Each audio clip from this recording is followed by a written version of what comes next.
Hello and welcome to our program, Oddities, Authors and Stories. We're glad you joined us for this program today.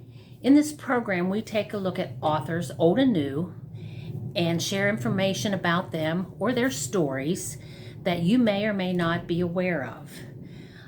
The research for this program is completed by staff member Jessica, who does a wonderful job at providing the information and the script for the program. Today's program is entitled Jo Nesbø, Soccer Player, Rock Star. Ever heard of Nordic noir? They're crime stories that take place in the Scandinavian countries of Norway, Sweden, Finland, and Denmark. Readers of these stories have said that they can be just as engrossing as crime novels from the authors like James Patterson and John Grisham. They are also known to be quite brutal and more often than not used to shine a light on the dark underbelly of modern society without getting too metaphorical or wordy. They serve as a stark contrast to the classic whodunit mysteries that are more familiar to the Western audiences. One of the most well-known authors of Nordic noir is Jo Nesbø. Most readers are familiar with Nesbø's Harry Hole crime novels. His works have sold over 50 million copies internationally and have been translated into 50 different languages. But before becoming Norway's best-selling crime author, Jo Nesbø once played soccer, or football as it's called in every country except for the United States, for one of the top teams in Norway. He also plays guitar and sings for a pop rock band. Molde Football Club is roughly 500 kilometers from Nesbø's hometown in Oslo. They are one of the top football teams in Norway. Nesbø was a striker. A striker in football is responsible for scoring goals and is usually positioned close to the opponent's goal. Strikers are known to be the quickest players on the field and have to have exceptional ball control to be considered the best.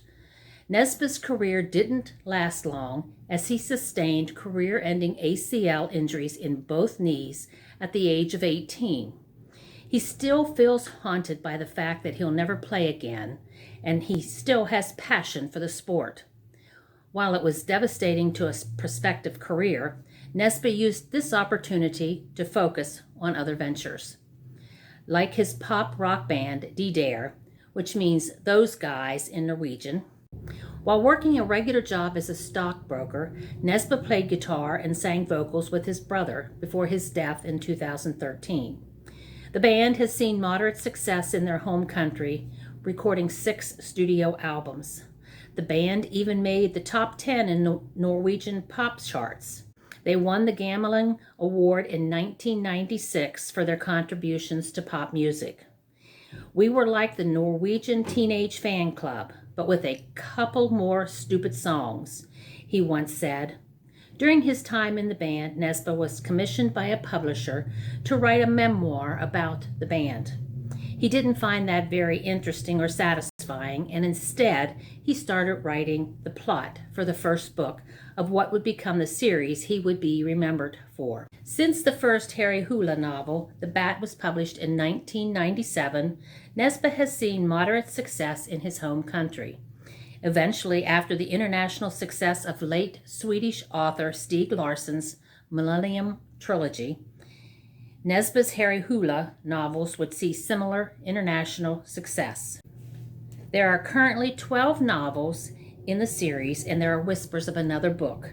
Though Nesbø is keen to work on other stories outside of Harry Hole, Nesbø currently resides in Oslo and spends some free time with his ex-wife and daughter, Selma.